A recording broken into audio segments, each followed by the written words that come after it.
Hello, and welcome to today's webinar event powered by Vine Medical. Vine Medical has the pleasure of hosting today's webinar event titled How to Update Your Healthcare System RCM Approach for 2023 with Nio Queiro and Noel Juaire. We will begin this event moderated by Vine Medical's Chief Business Officer, Scott Overholt, shortly. Afterwards, we will have a no-holds-barred Q&A session. We may not have the opportunity to address all questions during this presentation, but please feel free to ask any questions in the questions section of the platform, and we will get to as many as we can during the Q&A at the end of the session. This webinar is being recorded, and when the live webinar concludes, our system prepares an email to be sent to the email address you registered with. We know that a lot of you would like other members of your staff to be able to watch the webinar, so please rest assured that it is recorded and sent as a follow-up. Thank you. Thanks, Jen. Hi, everyone. This is Scott Overholt. I'm excited about our webinar today. We are basically going to have a conversational style webinar to talk about with industry experts here, how to update your healthcare system RCM approach in 2023. I'm excited with the expertise that we have on the webinar today. First, Noel Juaire. He basically he is the hospital and professional patient financial services executive director at Stanford Health. So we're excited to have Noel. He has over 30 years of proven revenue cycle and process improvement experience. Been a consultant for Stockamp and Associates, which is now Huron, and as an operations leader at Accretive, which is now R1. He's worked with hundreds of provider organizations and not-for-profits and academic medical center. He's served as a strategic consulting and solution architect, and has had interim leadership roles in Trizetto, in Thrive, Regents, Cambia, and Stanford Healthcare. He's passionate about reducing the complexity of healthcare systems using information and tools and putting them in the hands of patients and consumers to help them make better healthcare decisions. He has a keen interest in leveraging data and technology within core business operations to improve quality, efficiency, effectiveness, and the patient experience. As a servant leader at Stanford Healthcare, he's an agent for change and growth of staff as they adopt to the transformation of the revenue cycle catalyzed by automation. So it's a big part of what we'll be talking about today, and Noel, we're very excited to have you join us. Also, we have Nio Queiro, who's the president and CEO of the Queiro Group. She brings vast experience in hospital and physician revenue cycle industry. She's Lean Six Sigma approved.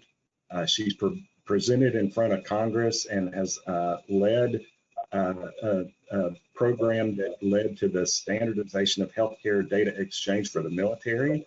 She was named as one of the top 25 innovators of 2021 by Modern Healthcare. She continues her dedication as an adjunct professor with Tufts University in the Masters in Public Health program as a professional coach and business advisor. And today, she currently is the interim SVP of Revenue Cycle at Nashville General Hospital in Tennessee. So we are super excited to have these experts to join us today and give us guidance. Both are experts in obviously technology and AI. And as we think about updating our revenue cycle approach for 2023, AI is all the rage and certainly gaining momentum. I just a few weeks ago, was at the NAHAM conference. That's the National Association of Healthcare Access Management. So the front end of revenue cycle. And we did a focus group there. We had about 35 health systems represented, and we talked about just this very thing in their different workflow processes on the front end of revenue cycle. How important is automation, and how many strides have they made so far, and what opportunity exists? There is no doubt with what we saw that there is progress being made, and that there's certainly a lot of additional opportunity to automate manual tasks. So no question that this is going to change RCM in healthcare, which, as we all know, is facing a lot of challenges these days. And so I wondered if we could get our experts here to talk a little bit about some of the challenges that healthcare RCM faces today, and maybe touch on some of the approaches. We'll dive deeper certainly in the program. But Nio, would you like to start us off?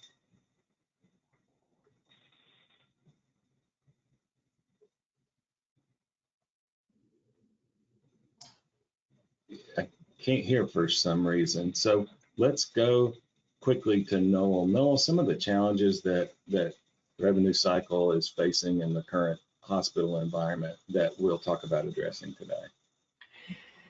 So I think that one of the challenges, or a big challenge within the revenue cycle, is especially within automation, is that there is not one solution, and there is it is a huge patchwork of different solutions throughout the entire revenue cycle. And it really is, this is not just for providers, it's also with the payers and with the patients. So, you know, while there's large EHRs that are out there, patients engage with multiple providers, and so they will have different portals. The question is, how can they get access to all their information for them to actually make good decisions? And that's not just about cost, it's also about quality. It's really about trying to get to the triple aim, which is really population health, quality, and cost.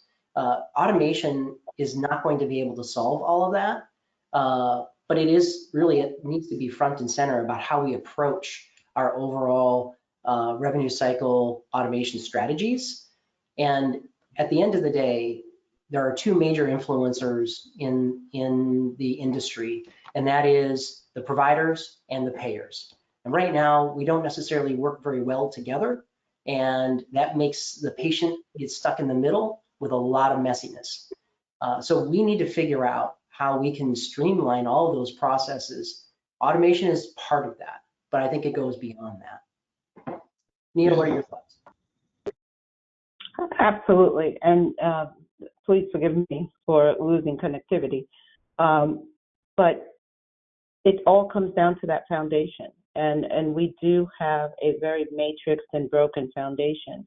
CMS in 2020 tried to put in some final rules, interoperability rules, and it was for patient access because they see, exactly as Noel stated, the broken communication and transparency to the patient.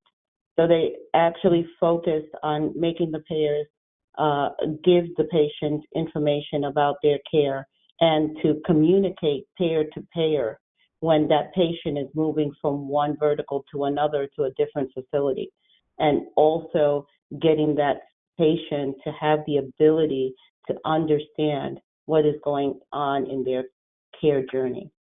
So when we look at this, we have so much vast data. We have gone above and beyond with all these new systems that we have, but most of them don't talk because they're on different platforms. And interoperability is about normalizing and standardizing so that we can use that data across platforms. Yeah, y'all mentioned some things I'd like to dive deep in. One being, the triple aim that Noel mentioned, right? This would be basically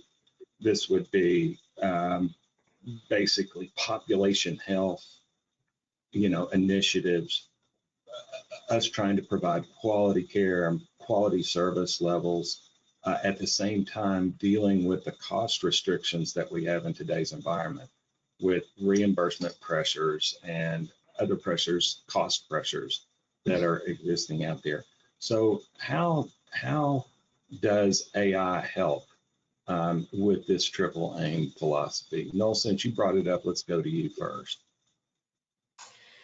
So it certainly can help with the cost, and it also help with speed of delivery in some cases, especially if you're able to lower the the effort required to get authorization for a patient to seek services at your organization. That said, the question is, how do you go about actually getting authorizations, and all of the different elements associated with authorizations can be tricky. So if we just talk about the front, it seems like it's a simple solution of you check to see if they have eligibility, you get an eligibility and benefits query back, and then you check if an authorization is required. But how to go about doing that, and then knowing the context associated with that, is a significant amount of knowledge base that your folks in the front, in the financial clearance functions and authorization, have to keep tabs on. So knowing your networks, knowing what's in your contract, knowing whether you whether certain services are covered or not, becomes a big challenge. So CMS has kind of recognized that, and they're going to put some additional legislation in that will be coming soon. Soon is not soon enough. So it's in 2026 where there's going to be more processes allowed for determining whether an authorization is required, and being able to secure authorization on a more automated basis. That's a long time from now. And what we've seen from the No Surprises Act as a good example is that the payers are likely going to help push the enforcement of that downstream. And so 3 years away may seem soon. And there's a lot of work to do to actually enable this sort of thing. But there's so many things that we're already doing today as almost like point solutions and payer-specific solutions to do the automation. And we're going to need to simplify that. But at the same time, be able to do that work now, because the fact is we all are getting the cost squeeze. We're getting resource squeeze, and we're getting denials, and we're not able to get to all of the work and put labor toward it. So we have to work much smarter. And so automation can help with that. But it is a very detail-oriented, very kind of slow process to build all of that. And you can get out-of-the-box solutions, and you can build your own, or you can, and those sorts of things.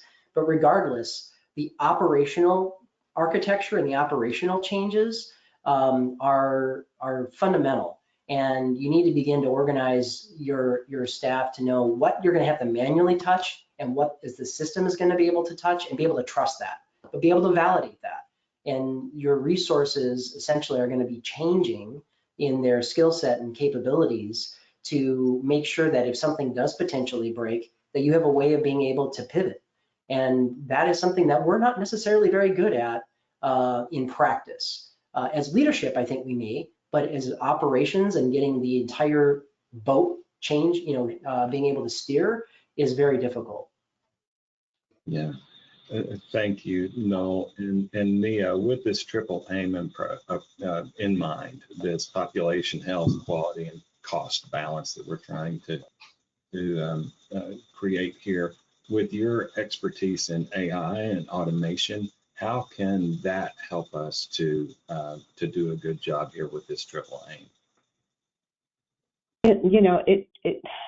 I mentioned data before because that is foundational, and it's the scalability of information and being able to now leverage that information using integration, standardization, and data governance. And our structure is one that is difficult to navigate.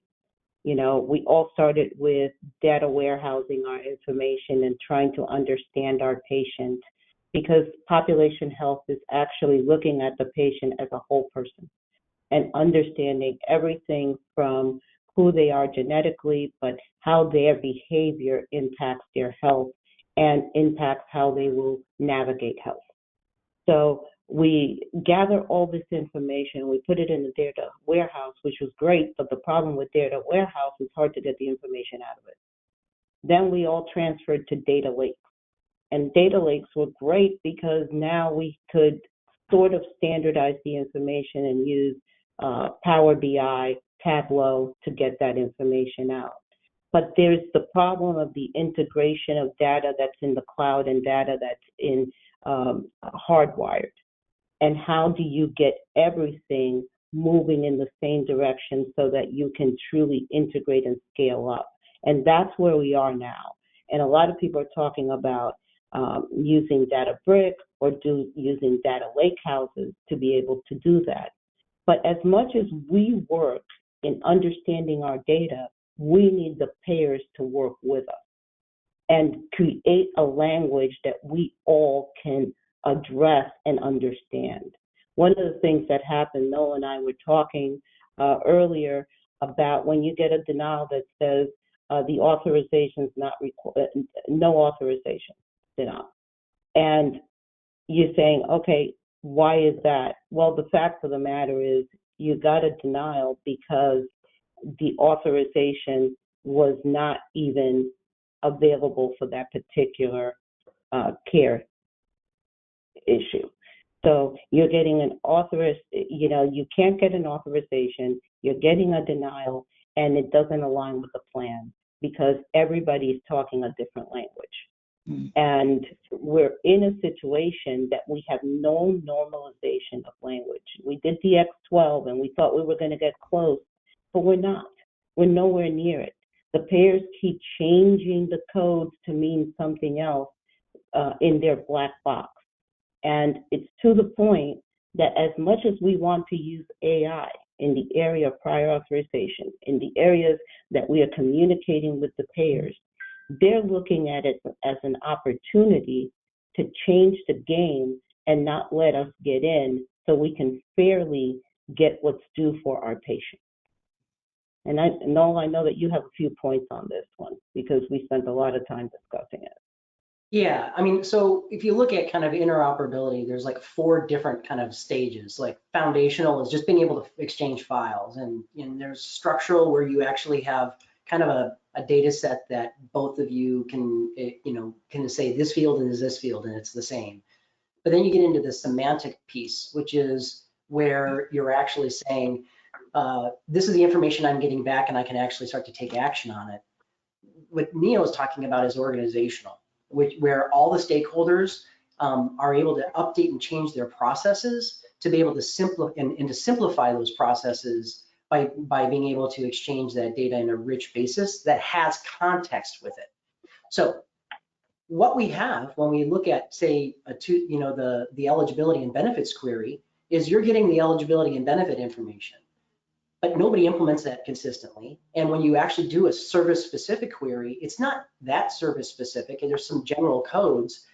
But say nutrition therapy, if you do an eligibility query and benefit query for nutrition therapy, you won't likely get the benefit information back that you need to be able to take action on. So now the question is, how do you know whether it's going to be a covered benefit or a non-covered benefit? We're talking about an eligibility and benefits query. So in theory, it should be that. It is not. So now you have to add this additional context in. And what Nio mentioned as far as AI is what data can we glean from our own data stores to be able to say, this particular payer does nutritional therapy, but only for these 3 diagnoses. And if you don't have it on there, then you're not going to get paid. And you're going to have a conversation with the patient about the fact that if it's not covered, technically they could possibly be footing the bill. And the challenge with that is the patient's going to say, why did you tell me that when I scheduled my service? And that's where we need to get that rich data where the payer is able to help us with that. So it's not really real-time adjudication, but it's really richer, more detailed services where the patient is seeking those services and being able to get an answer. And they should be able to ask their insurance company, right, the payer, and they may be able to provide that information. And they may also provide which providers are in network that's able to do that. Now, it does exist to some degree, but not to that depth. And it still misses the fact that they may still have to wait 2 or 3 weeks to get all the information required from the providers in order to get something scheduled and get it authorized. And that is really very, I would just say very sad. We should be able to know what risk we have and what opportunities we have of being able to get patients in the door quicker. And the patients are frustrated that they can't get the services that they want and need sooner. And it's because the system has all of this complexity built around it that we can't cut through, because we don't have a common language and a common set of mechanisms to be able to do that. And it's at a really detailed, rich level. And I think that's the tricky part. We're still getting referrals by fax, lots of referrals by fax. And you know, that's paper. It's just virtual paper, but it doesn't have the context that we need in order for us to be able to quickly and efficiently act on it. Yeah, it's interesting that you mentioned our company, Vine Medical. You know, we specialize in helping hospitals and health systems to automate their fax processes. And just as an example, I was at a hospital, call it a month ago, one single hospital, and they have 24 million pages of fax a year. Just one, I mean, it's a big hospital, but 24 million pages of fax a year. And they have a lot of challenges around it. One is that our telephony infrastructure is changing, right? It's going more IP, and the on-premise fax servers don't deal with that type of telephony very well.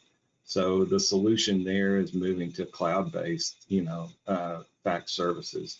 But then there's also the extraction of data, just like you said. It's just an electronic form, basically, is what it is, with it's an image.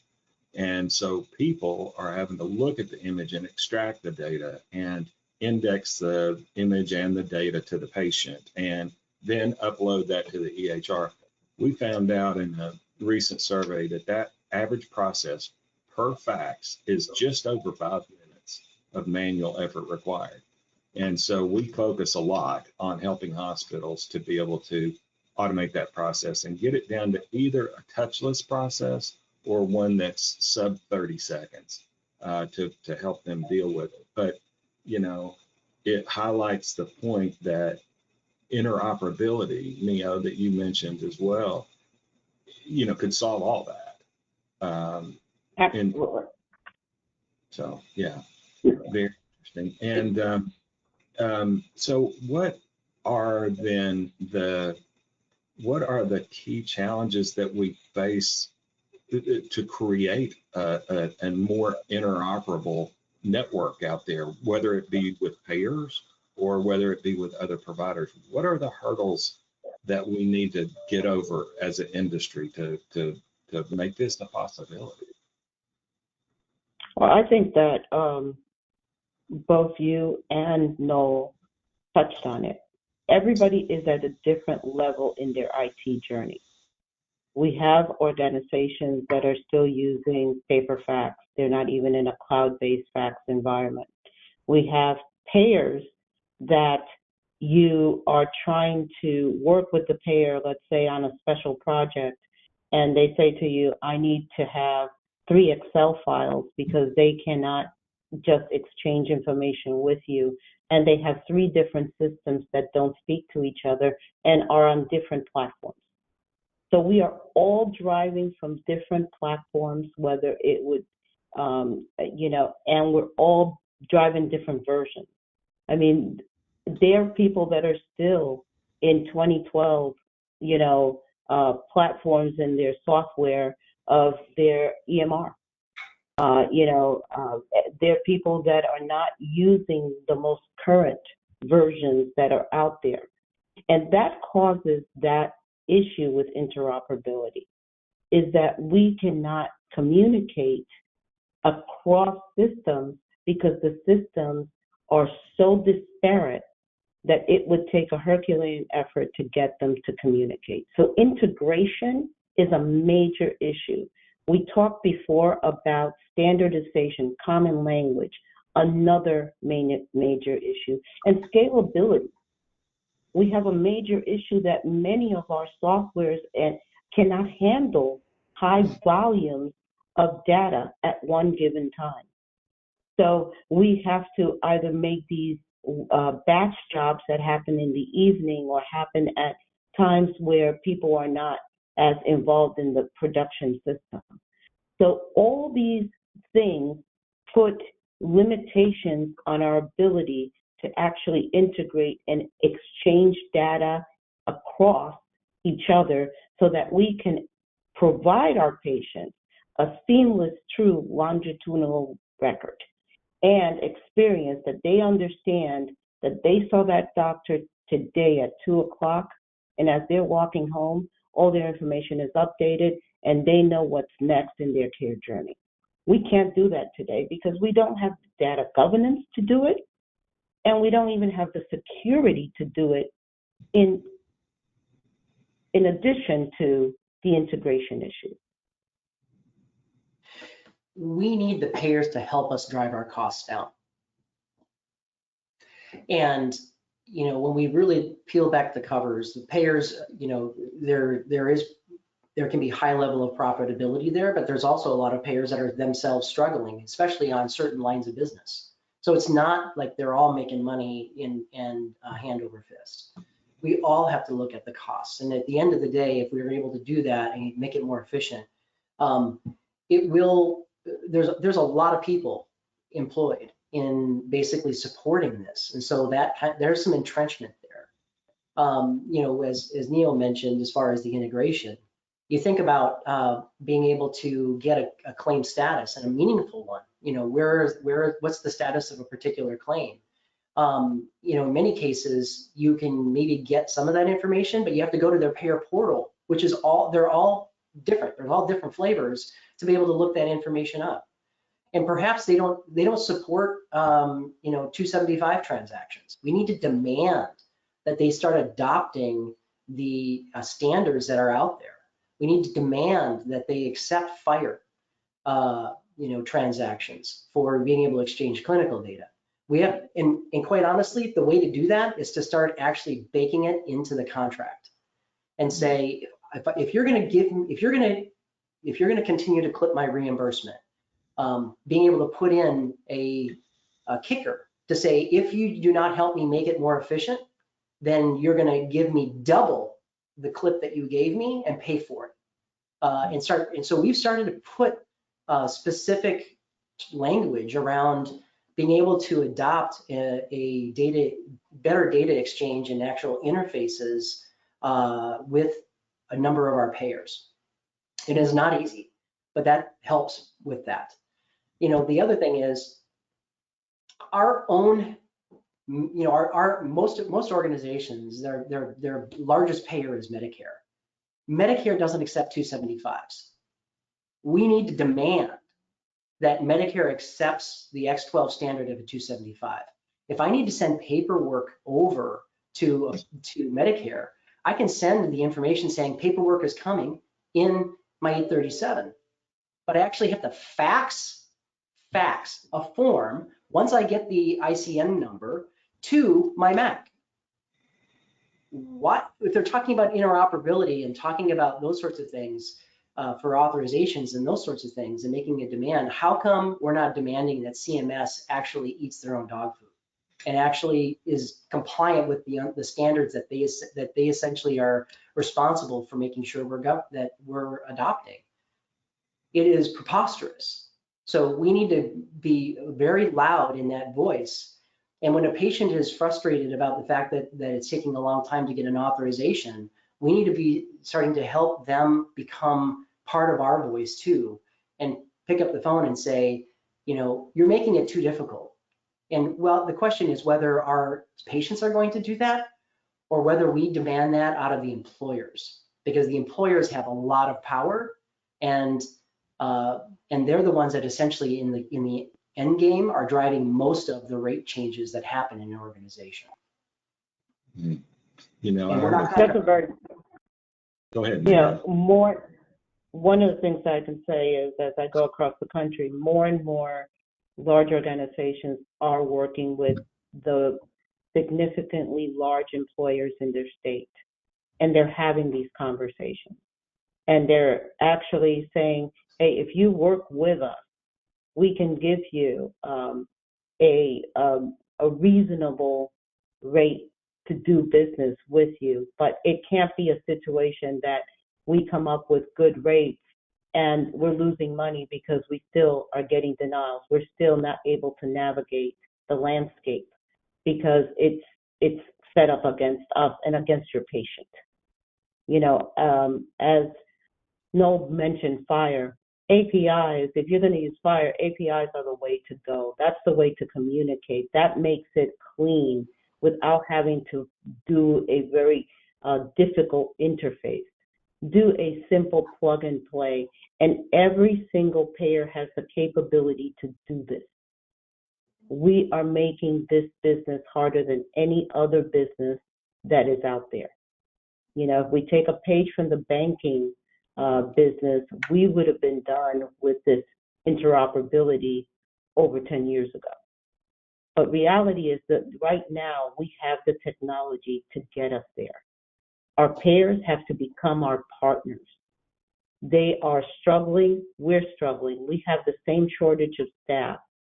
And I would say that it's not even a shortage of staff, it's staff that is not skilled at the level we need them to be as critical thinkers and architects of navigating the 100,000 changes that a payer does in a year in their language and their changes and their policy.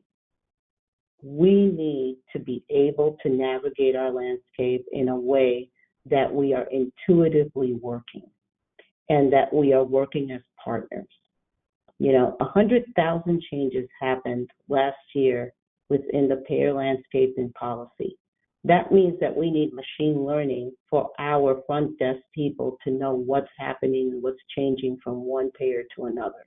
There is no way one human can remember all that. And it's set up as a deck against us. And my point here is for us to really do exactly what Noel said. Screen to CMS. You put the rules, you brought up X12, then give us what you said was going to be that standard. Provide the exchange. And then payers, as you see CMS provide the exchange, follow suit. Don't make it a black box new thing, but give us the same clarity and give us something that's standard that gives our patients the ability to get well. You know, I heard a story from a client the other day, it was recently, that they had a case, a significant case, a 10-day hospital stay, lots of procedures, and it basically boiled down to $500,000 worth of care. And they got an order for this and went to the payer's web portal to enter the case and get the authorization. And the payer came back and said, well, we've got to have all this supporting documentation. This is a big case. And so they went to their own systems, they went to the provider's systems, and they pulled this big stack of information together. And I believe they faxed it to the payer, which, you know, you start thinking a minute per page, it probably took a day to do, but it got to the payer reviewed it, and the payer still wasn't happy. And so then they had to have a couple phone calls, right, to get this case authorized. It required a regular authorization call and then a peer-to-peer call, right? And there were emails exchanged and all kinds of things in this case, and they finally did get it approved. But then on the back end, it got denied because the payer's system didn't show it as approved because it was so fragmented. And it just so happened that this client was able to resurrect all that, you know, through their system, and able to provide all the supporting documentation back to the payer, and they actually got paid. But they said that that's the rarity. Normally, in a complex case like that, when things go haywire, it's almost impossible to pull all that information together unless you've got a system that can do it, which most people do not. So, you know, as complex as healthcare is this interoperability and this standard, is it even possible, I guess is my question. What's your all's comments on that? I think it can be. Neil? Yeah. So I'm going to use the example of what was done during the pandemic as a perfect example that interoperability can happen. And that is the way that we were able to, and it wasn't pretty, but we were able to provide information into one source and gather that information and understand how each one of the hospitals were operating during that time, how many people were sick. So the CDC was able to use a form of interoperability. And yes, it was put together with bubblegum and spit, but the possibility was proven that if we would have engaged and further pushed the envelope and gave everyone the ability to use the same format, we could deliver. So the answer is yes, the technology is there. The issue is we need to make the decision as a country that we're going to do it. And CMS has to make the decision that they are going to put their foot down for the patient and create it that they themselves are delivering what they say should be available. They defined X12. So there's no reason they can't deliver it. And they can't deliver it from the state level for the Medicaid, Medi-Cal population, but also for the Medicare population. And then they should require that the payers, the commercial payers, also use the same format.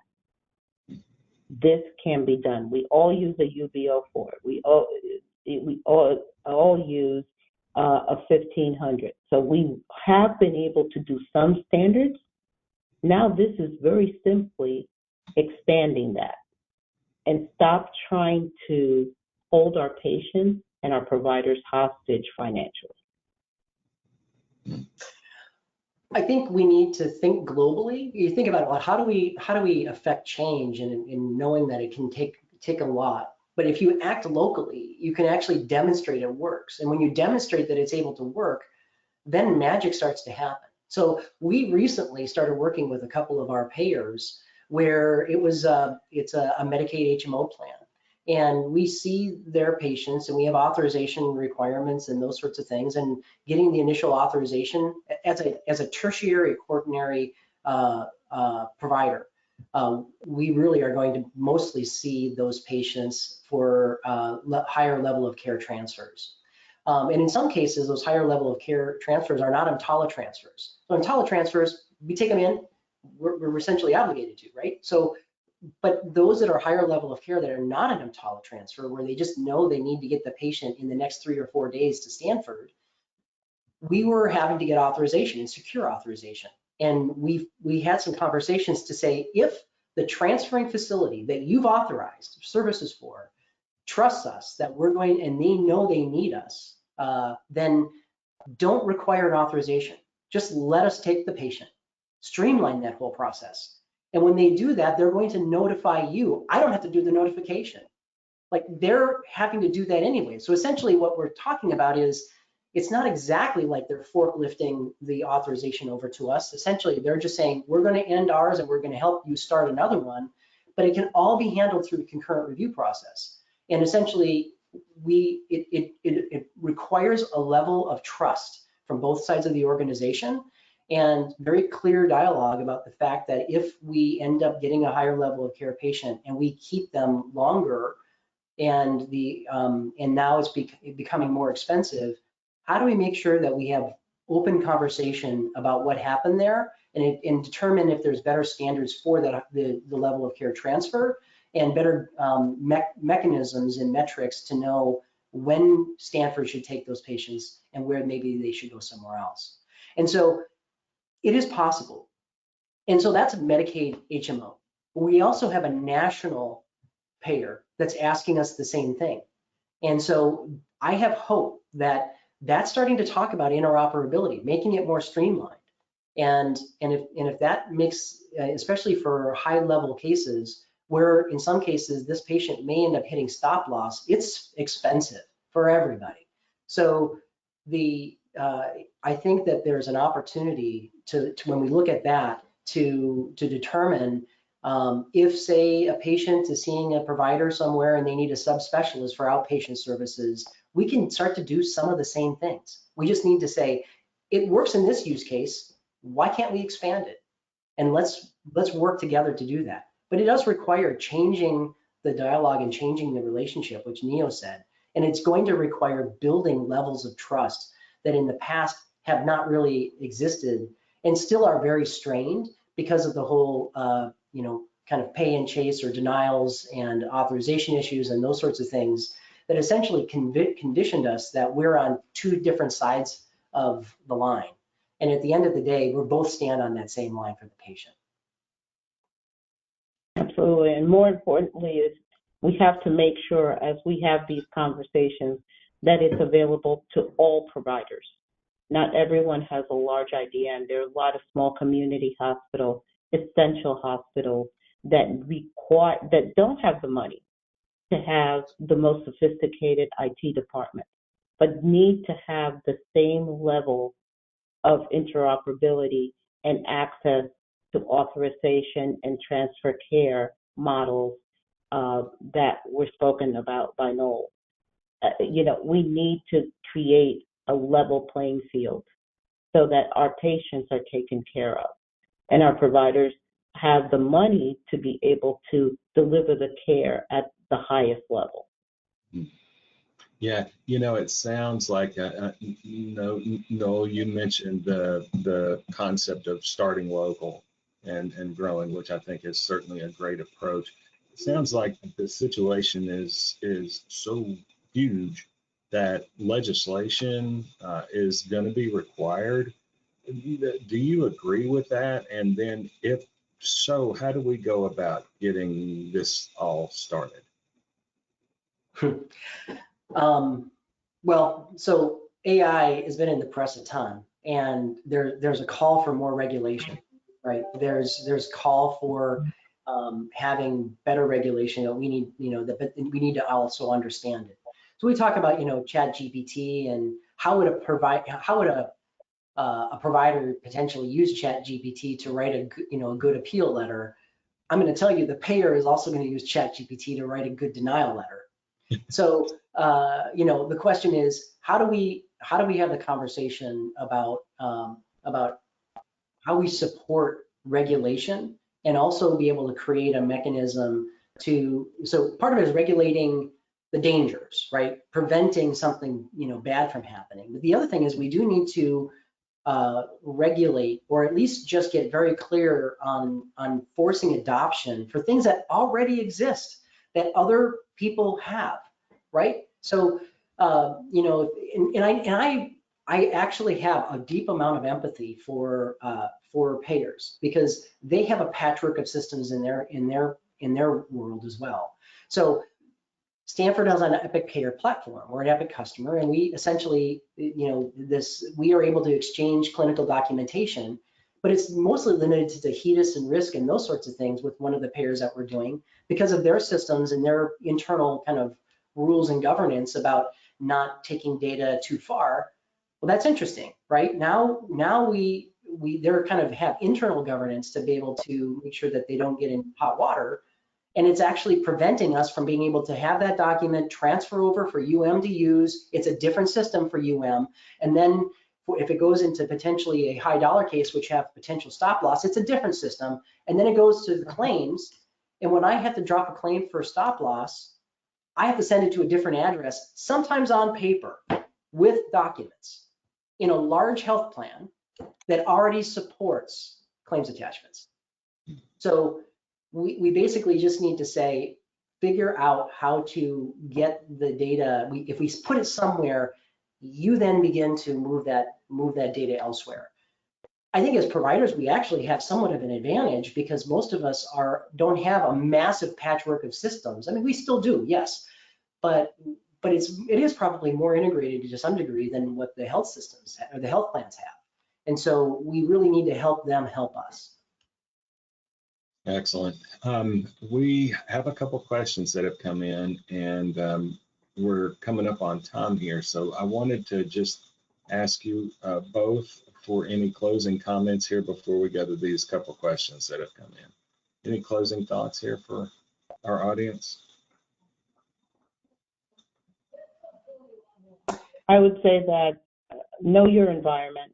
That's number one, and know the areas that you can truly enhance in your environment. Understand your footprint. And revenue cycle folks, you need to understand how your data is housed, how you can have access to it, and truly be able to use it not only to tell you historically what's in the past, but also inform you as to what is going on and what you should do next.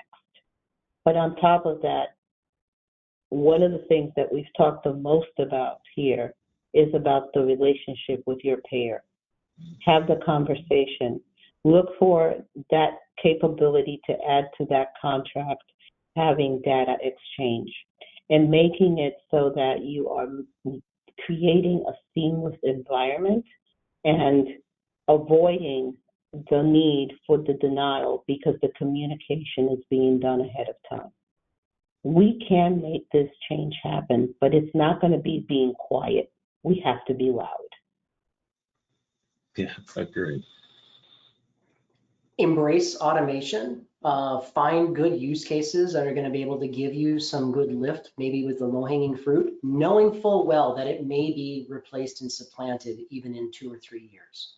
Make the investment in such a way that it's more modular and that you're actually able, you're doing this today, but you're having the conversation tomorrow, now.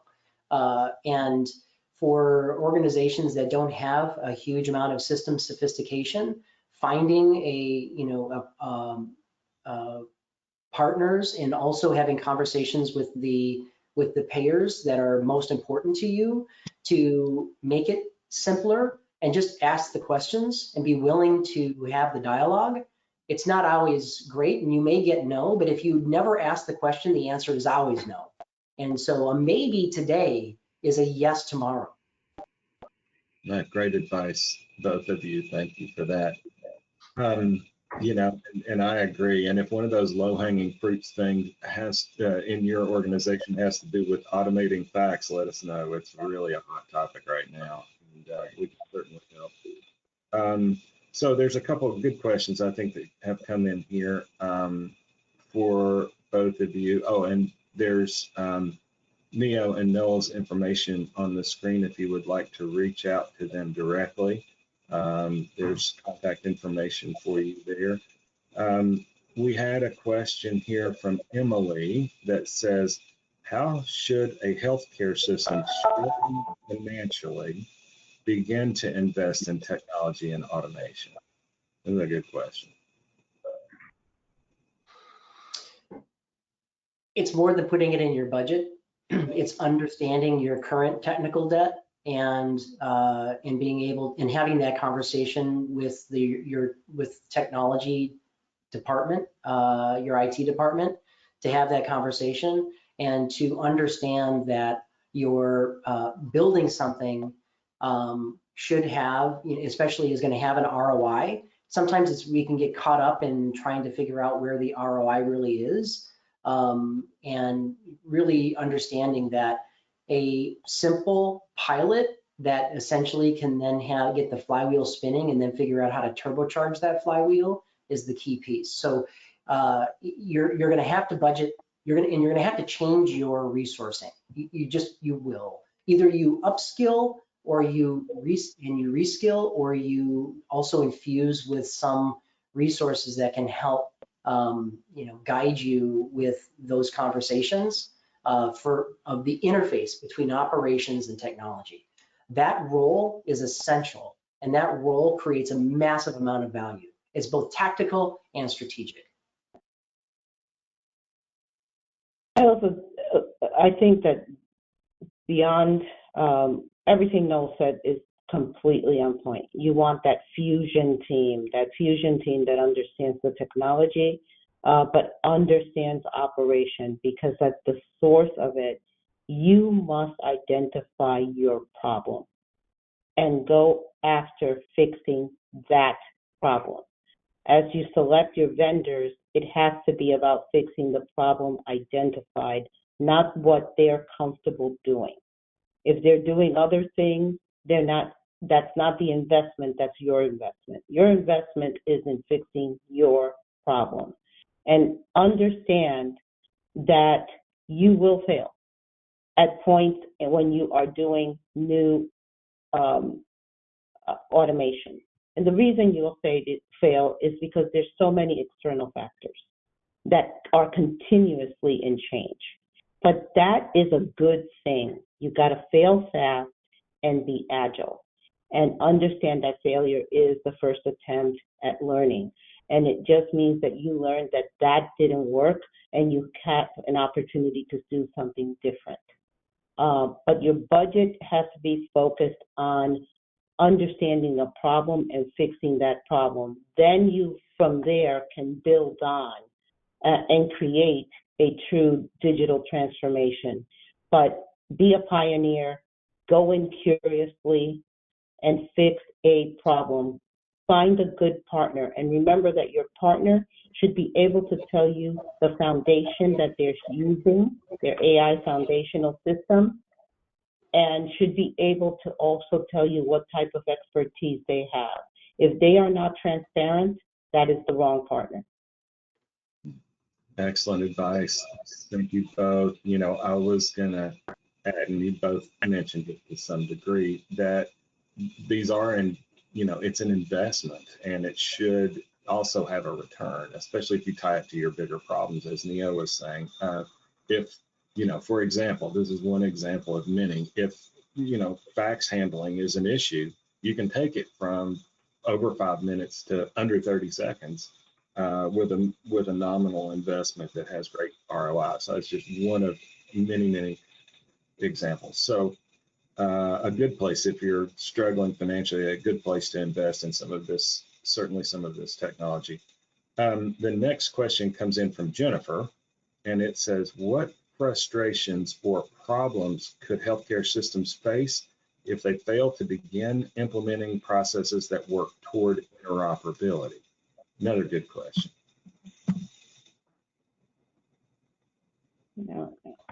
It goes down to cost and efficiency. You will put yourself in a budget situation that you will be powered by expanding your human talent instead of powered by giving them the resources to be able to work with wonderful technology and then use the people that you have, not having to add. It will also start causing you to have breaks because requirements keep changing and keep expanding and you won't be able to keep up. So this is not an option. This is about what is the strategy that you need for your local environment, and you have to engage. And we know that's true because 80% of hospitals across America are using some form of automation. So everybody has adopted the fact that this is something that we have to do. What is most important is you must have a plan and a strategy. Do not go in there without a strategy because you will be losing dollars unnecessarily. I think Nio mentioned being agile, and the most important thing is understanding that you're going to have to be nimble, and you're going to have to make sure that your resources are nimble at adoption. Nio mentioned you will fail, things will break, and what happens is in many cases we lose trust in our coworker, which, by the way, we can't have a conversation with because it's a bot that essentially lives on a server. And so you can't have a conversation to say, why did you do that? I mean, I think that's kind of wrong. So now you have to talk to somebody else that essentially is training that bot. And it's really easy for staff to lose trust and lose faith, and then they lose adoption. And if the automation is a last mile automation where your folks trigger that process, and then the automation finishes it off for you, which is very common, being able to say, you can't not trigger it, right? You're obligated to still trigger it. Now, you may need to trigger it in a different way. You may need to select which things are triggered in the best way and find the better use case.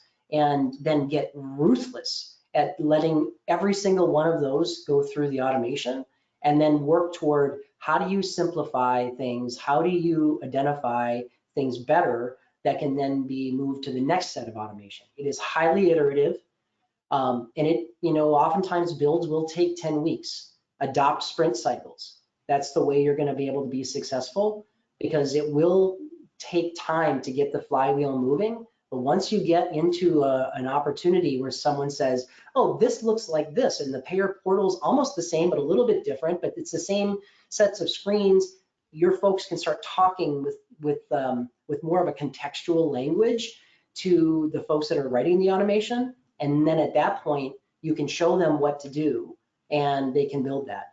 If you have partners that are doing things kind of out of the box, but it doesn't meet all of your needs, demand that actually gets customized, or that you figure out how you're going to flex to be able to get it the most value out of that automation.